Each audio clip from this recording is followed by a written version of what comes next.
Assalamualaikum warahmatullahi wabarakatuh. Jumpa kembali bersama saya Ceng Nasir dalam channel Santri Pasundan TV. Untuk kali ini saya ingin mengangkat tema yang menjadi persoalan masyarakat dan pemerintah Indonesia saat ini adalah persoalan sampah. Tahun 2003 hingga 2006 saya kebetulan salah satu peneliti di BPPT, dan pada waktu itu kami mendirikan INSWA, Indonesia Solid Waste Association, yaitu Asosiasi Persampahan Indonesia, hingga melahirkan RUU Persampahan Indonesia. Beberapa regulasi dan draft rencana undang-undang sudah dimatangkan dengan beberapa pakar untuk bagaimana mencari solusi daripada persoalan sampah di Indonesia yang sudah sangat mengkhawatirkan. Kalau dalam konteks kedokteran, ibarat sampah di Indonesia hari ini seperti orang yang sedang mengalami sakit sudah pada tingkat stadium 3. Namun sebelum mengupas bagaimana problematika dan solusi sampah yang ada di lingkungan, khususnya di pedesaan yang sekarang sedang menjadi salah satu masalah, terutama dikarenakan faktor hujan yang cukup deras, banyak terjadi banjir dan seterusnya. Kita simak dulu video berikut. Ini kita lihat semua nih kondisi di Monggor, yaitu perbatasan Limbangan Tengah dan Limbangan Timur. Sampah numpuk, ini lebih kurang sampai 3 truk ketika air besar di arah barat ke timur, dikarenakan 2 faktor. Pertama, kesadaran warga masyarakat yang sebelah sana untuk membuang sampah ini sangat rendah, dibuang ke sungai atau Sukani. Sementara solokan ini drainasenya akhirnya tertahan. Dampaknya tersendatnya aliran dan masuk ke rumah warga. Ini sangat membuat kemudaratan. Tentu sampah numpuk, warga maupun aparat setempat harus mengangkut sampah ini. Yang kedua, memang karena volume air saat hujan ini tinggi, makanya perlu perbaikan saluran air. Oleh karena hal tersebut, ada 2 hal kita minta. Pertama, pemerintah daerah Kabupaten Garut untuk memperbaiki aliran ini, karena ini tersendat ke got-got masyarakat. Yang kedua, mohon kesadaran warga masyarakat dari desa manapun, jangan membuang sampah ke sungai, karena selain daripada mengotori air, juga mengakibatkan banjir seperti ini. Kalau ini terus-menerus terjadi, ini kasihan warga masyarakat yang ada di sekitar ini. Saya mengangkat Kecamatan Limbangan karena kebetulan saya lahir dan sekarang tinggal di kecamatan ini. Kecamatan Limbangan ini berada di Kabupaten Garut, di wilayah utara, yang dulu 200 tahun sebelumnya, sebelum Garut itu, bahwa nama Kabupaten Garut itu adalah Kabupaten Limbangan. Suatu waktu nanti kita akan kupas terkait perubahan nama tersebut. Namun pada saat ini saya fokus mengangkat tema yang berhubungan tentang persoalan sampah.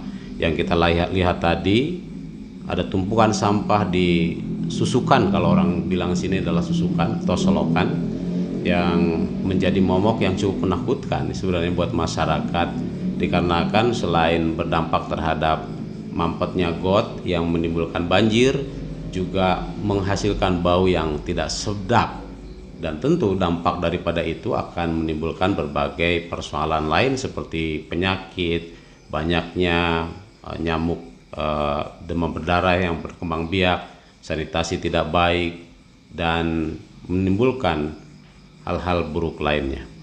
Sebelum ke sana, perlu diketahui bahwa di Indonesia pengolahan sampah pada saat ini lebih banyak dengan sistem open dumping atau ditumpuk.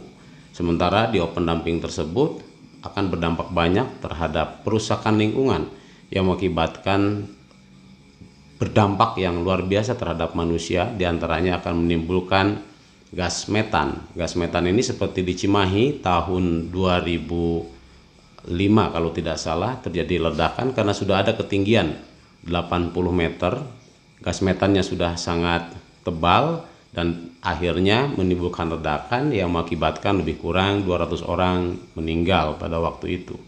Selain daripada itu, di setiap daerah yang menjadi TPA atau tempat pembuangan akhir dengan tanpa dikelola dengan baik, maka menimbulkan air lindi. Air lindi itu sangat berbahaya dan selain daripada merusak jaringan otak, menimbulkan rendahnya IQ, juga merusak jaringan sel kulit yang berdampak terhadap menimbulkan berbagai penyakit seperti tumor ataupun penyakit kulit lainnya. Ini yang tidak banyak diketahui oleh masyarakat kita, dan masyarakat kita juga tidak menyadari bahwa hasil penelitian data BPPT bersama Profesor Ibu Dr. Sri Bebasari dan beberapa pakar lainnya mengatakan bahwa setiap orang hampir setiap hari memproduksi sampahnya rata-rata 5 liter, baik itu sampah basah maupun sampah kering. Jika dianalogikan, misalkan masyarakat Limbangan yang lebih kurang hampir antara 80.000 hingga 100.000 penduduk. Jika 100.000 penduduk dengan rata-rata 5 kg per hari, kemungkinan menghasilkan per hari sampah tersebut lebih kurang 5 ton per hari. Nah, dari sampah itu kemana dan bagaimana? Apakah ada solusi atau hanya dibuang ke tempat pembuangan akhir atau ada pengelolaan?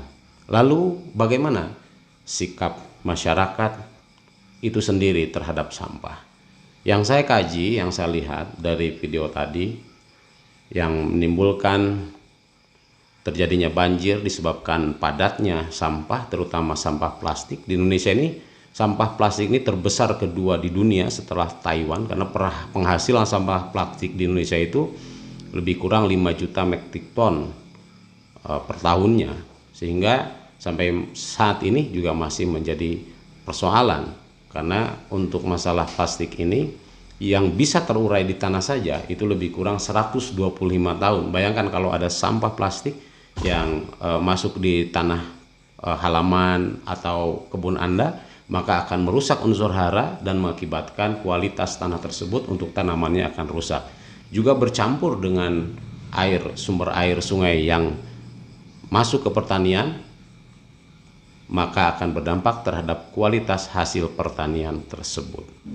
Adapun persoalan sampah yang ada di Kecamatan Limbangan ini tentu perlu adanya langkah strategis dan sinergi berbagai pihak, semua stakeholder, baik pemerintah, masyarakat maupun warga-warga yang peduli seperti ormas-ormas yang lebih intens terkait masalah lingkungan. Ini perlu ada peran serta aktif sehingga timbul adanya kesadaran bersama. Kalau tidak ada kesadaran bersama, maka sehebat apapun misalkan implementasi strategi atau kebijakan-kebijakan pemerintah, baik di tingkat kecamatan, baik di tingkat desa ataupun seterusnya, itu tidak akan berdampak jika tidak ada kesadaran masyarakat.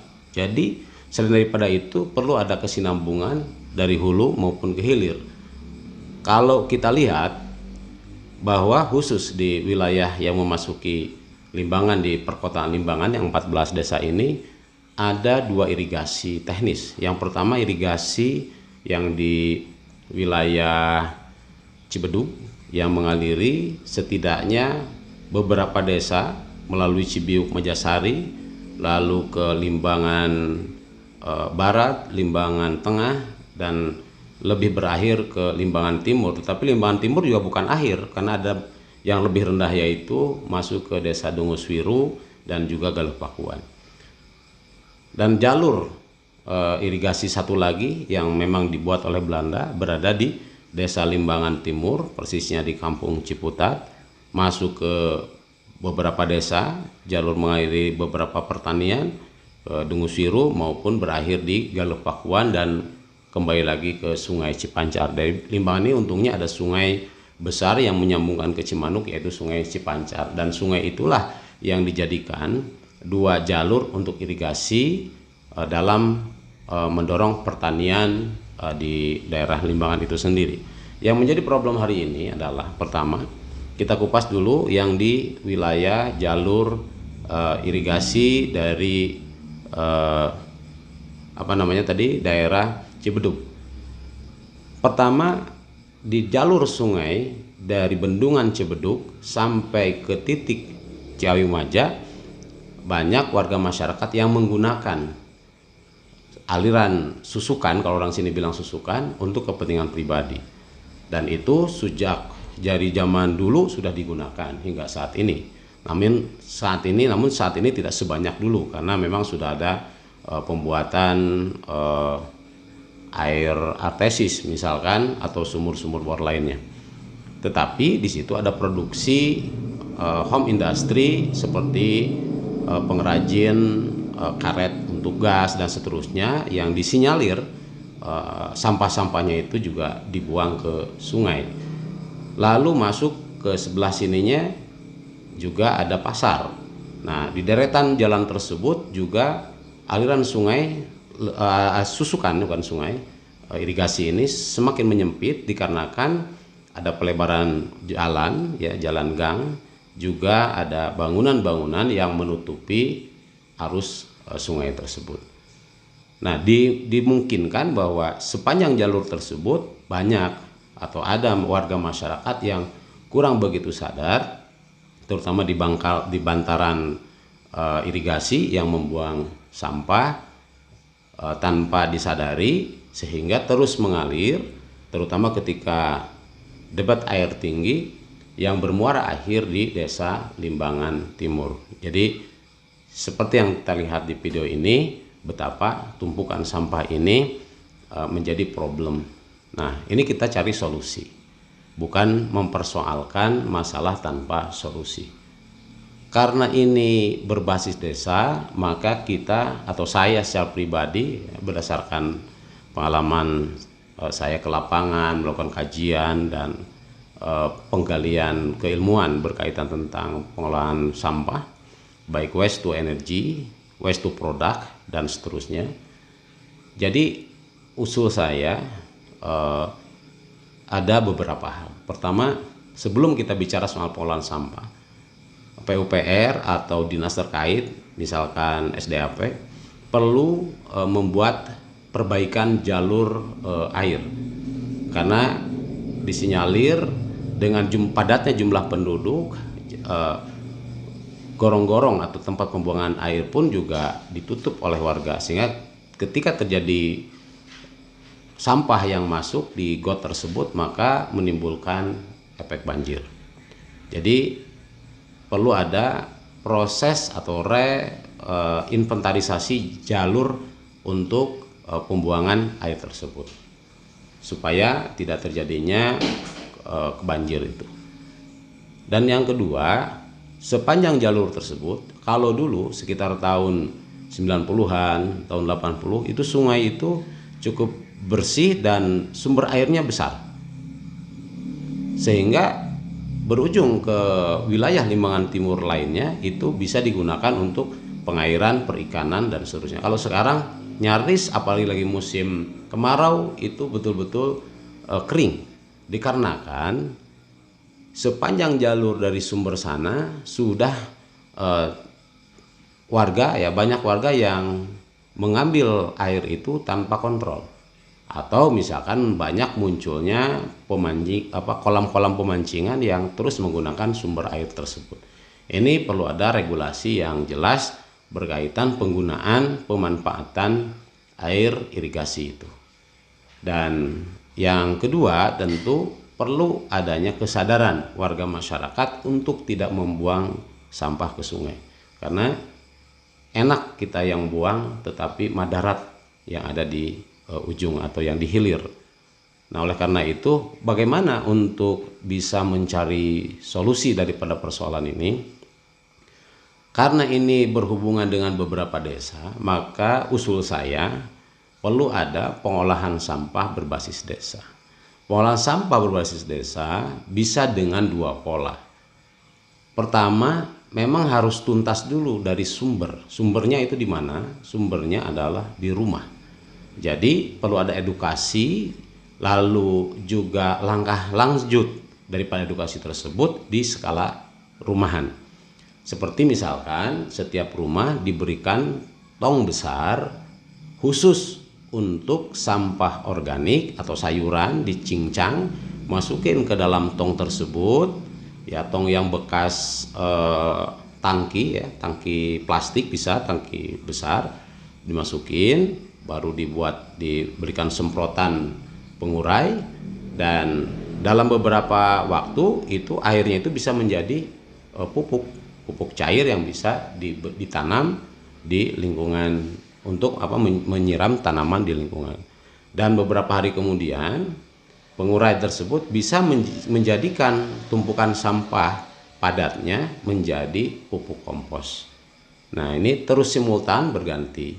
Nah, untuk sisi kalau seandainya misalkan kapasitasnya tidak nampung karena banyaknya volume sampah rumahan tersebut, bisa dikolektif melalui wilayah yang sudah disediakan. Jadi perlu ada klaster setiap jalur, klaster pembuangan sampah tiap jalur. Yang kedua, untuk sampah non-organik seperti plastik dan seterusnya, perlu ada pengolahan berbasis desa untuk menjadikan waste to product. Jadi banyak teknologi yang menjadi teknologi terapan sehingga sampah plastik bisa digunakan dan dimanfaatkan untuk home industry misalkan. Banyak yang misalkan kita lihat menjadi genteng gitu kan. Bahkan sekarang ada inisiatif dibuatkan sampah plastik untuk aspal, terus untuk ekonomi kreatif lagi lainnya seperti cenderamata dan seterusnya. Sehingga itu dikolektif melalui desa harus menyiapkan sebuah kawasan atau tempat pengolahan yang dibangun dan dikerjasamakan dengan misalkan badan usaha milik desa ataupun Karang Taruna sehingga menjadi income untuk pengolahan tersebut. Nah, dari kawasan kecil itu juga sudah terkurangi jumlah sampah karena harapan saya 3R bisa digunakan untuk masyarakat, reuse, recycle dan recovery. Jadi oleh karena tersebut ini salah satu solusi. Nah, berkaitan tentang jalur yang tadi adanya kurang kesadaran ataupun banyaknya yang oknum-oknum ya yang membuang sampah ke susukan. Nah, ini perlu integrasi dari mulai camat dengan desa mengarahkan kepada RW mengarahkan kepada RT kepada warga, membangun kesadaran untuk supaya sampah-sampah khususnya, karena di kita lebih banyak sebenarnya sampah organik ya, sampah dapur, sampah rumahan yang itu sebenarnya bisa dimanfaatkan untuk pupuk dan hasilnya justru lebih bagus dimanfaatkan untuk limbangan menuju hijau, yaitu penanaman pohon atau bunga-bunga dengan pupuk organik ini akan lebih sehat dan lebih indah. Yang kedua, jalur irigasi yang masuk di wilayah Limbangan Timur melalui Kampung Ciputat yang di Desa Gelepakuan juga ada masalah, yaitu debit air hingga ke pertanian sebelah ujung sana berkurang dikarenakan banyaknya kebocoran di jalur irigasi tersebut. Ini perlu ada perhatian dari dinas terkait ya, misalkan SDAP atau PUPR untuk melakukan perbaikan dan ada regulasi. Jadi tidak sembarangan masyarakat bikin lubang untuk membelokkan air, sehingga ada aturan-aturannya. Dan perlu juga kesadaran masyarakat kalau sudah beres ya tutup lagi sehingga tidak membuat madarat ke daerah yang sebelah sana. Nah, ini sebenarnya kalau ngupas masalah sampah ini tidak cukup cepat, tetapi kita perlu ada langkah konkret. Maka saya mengapresiasi pemerintah kecamatan maupun desa dan juga warga masyarakat Karang Taruna seterusnya untuk melakukan pergerakan bersama. Pertama, langkah kita bangun kesadaran masyarakat untuk melakukan operasi bersih. Dibersihin dulu jalur susukan ataupun irigasi tersebut. Setelah itu kita lakukan edukasi bahwa dibangun kesadaran dan dibuat propaganda untuk supaya masyarakat sadar tidak buang ke situ, disediakan tempat pembuangan sementara. Jadi setiap jalur per RW ada TPS-nya ya, tempat pembuangan sementara, bukan tempat pemilihan suara, tempat pembuangan sementara, sehingga petugas yang mengambil lebih mudah. Ini yang ketiga, kalau sudah tertata dengan baik, maka perlu adanya diberikan reward and punishment. Bagi misalkan warga desa A RW sekian ternyata masyarakatnya tertata dengan baik dan disiplin, maka perlu diberikan hadiah gitu ya, seperti bantuan apa gitu dari pemerintah atau pihak lain yang peduli. Tetapi bagi warga yang melanggar, dia harus diberikan punishment, diberikan hukuman. Misalkan kalau ada warga bantaran atau siapapun yang membuang ke sungai, maka harus didenda ya. Dan ini bisa dengan perdes ataupun aturan-aturan yang sudah dibuat dalam skup yang lebih tinggi, misalkan perda. Kalau ada perdanya malah lebih bagus. Nah, reward and punishment ini penting untuk membangun kesadaran warga masyarakat. Dan selanjutnya, langkah terakhir, bukan terakhir, maksudnya langkah yang menurut hemat saya ini yang urgent, ini dari desa untuk desa. Banyak orang yang tidak paham sampah adalah sampah, padahal sampah itu adalah sumber uang, sumber rezeki yang luar biasa. Bayangkan banyak kalau kita kupas soal sampah ini, bisa waste to energy. Jadi sampah ini bisa energi listrik, bisa menjadi biogas, dan dari sampah ini bisa menjadi produk-produk turunan lain yang bisa bermanfaat banyak untuk masyarakat. Cuman karena faktor edukasi yang minim dan kesadaran yang rendah, masyarakat banyak yang tidak tahu bahwa manfaat sampah ini sangat luar biasa. Bahkan di Jerman, seperti juga di Kajang, cara pembuatan pengolahan tempat pembuangan sampah ini seperti mall. Jadi mobil sampah itu tidak bau, dan jadi masuk ke tempat pengolahan itu sudah dipilah secara otomatis. Yang organik non organik itu masuk ke tempat pengolahan udah seperti mall, tidak ada bau sama sekali, bahkan kita nyaman berada di situ. Nah, perlu dibuat tiap desa satu lokasi dengan luasan ya minimal sekitar antara 300 meter sampai dengan 1000 meter, kawasan pengolahan sampah berbasis desa yang tidak tertampung dari rumahan tersebut. Dengan tadi satu, dibuatkan pupuk organik, karena juga untuk membantu masyarakat. Dengan adanya pupuk organik, maka unsur hara tanah juga akan lebih bagus daripada pupuk kimia. Dan di kita kan banyak masyarakat pertanian yang sebenarnya lebih banyak menggunakan pupuk kimia. Nah, perlu ada kesadaran untuk kesehatan. Yang kedua, waste to product, dibuatkan di satu kawasan tersebut sampah menjadi produk. Kalau waste to energy nggak mungkin lah. Atau yang instannya perlu juga, misalkan ya insenerator kecil untuk burning sampah skala kecil ya, karena misalkan sampah ini sudah sulit untuk diolah. Jadi sebenarnya banyak aplikasi teknologi yang murah yang berbasis masyarakat yang bisa dimanfaatkan. Dan insya Allah dengan ada sinergi bersama, karena untuk mengimplementasikan itu setidaknya menurut analisa kami dulu, makanya dibuat beberapa regulasi. Untuk implementasi ini harus ada 5 aspek. Pertama, ada aspek ekonomi, bahwa memang sampah ini akan menghasilkan nilai ya, bisa menghasilkan nilai ekonomi yang luar biasa. Sebenarnya kalau dikupas lagi aspek ekonomi ini panjang, salah satu ya. Yang kedua, aspek hukum, perlu ada payung hukum dalam konteks regulasi nasional ya. Kalau dalam konteks lokal mungkin bisa saja perdes gitu ya, aturan desa, ataupun surat edaran misalkan dari kecamatan berkaitan tentang bagaimana kepatuhan atau tata kelola pengelolaan sampah.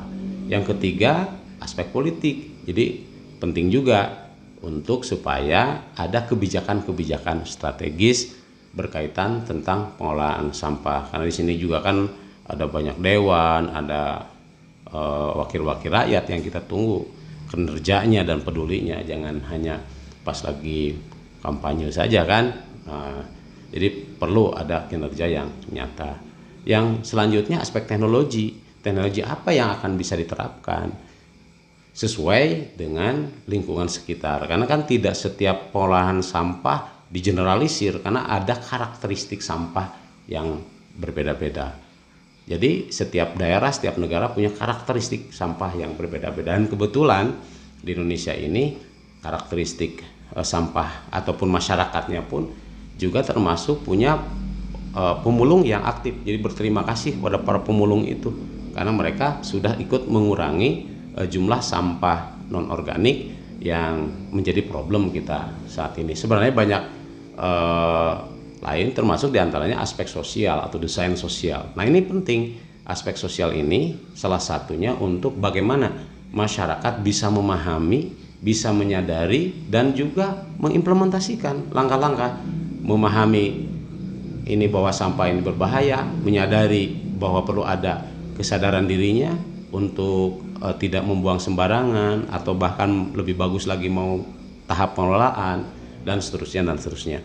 Jadi desain sosial ini juga perlu dibangun sebagai langkah sustainability atau keberlanjutan terhadap proses tersebut.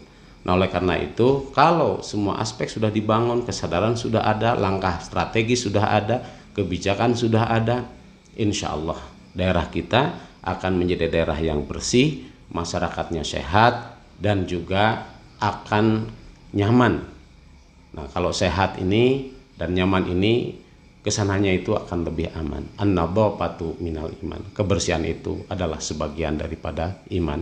Jangan kita malu dong dengan kucing. Kucing aja kalau buang kotoran, dia gali pasir, dia buang lalu dia tutup. Masa manusia buang sampah sembarangan di sungai? Kan malu. Kita kan manusia, makhluk yang punya etika, karena di atas ilmu adalah etika. Oleh karena itu, yuk kita peduli terhadap lingkungan, mulai dari kita. Mulai dari rumah kita, mulai dari diri kita, untuk supaya tidak membuang sampah sembarangan. Dan ingat, membuang sampah di sungai, disusukan, akan membawa kemadaratan buat orang lain. Jangan ego, diri kita merasa enak membuang, tapi di bawah sana banyak orang yang merasa dirugikan, yang dampaknya kepada kita juga di kemudian hari. Kalau tanpa sinergi dan kerjasama masyarakat dan pemerintah dan seluruh stakeholder, maka masalah ini tidak akan selesai. Insya Allah Limbangan, Kabupaten Garut, dan Jawa Barat Indonesia akan menjadi wilayah yang go green, akan hijau, akan bersih dan indah. Dari mulai mana? Dari mulai diri kita, lingkungan kita, dan diri kita. Terima kasih. Assalamualaikum warahmatullahi wabarakatuh.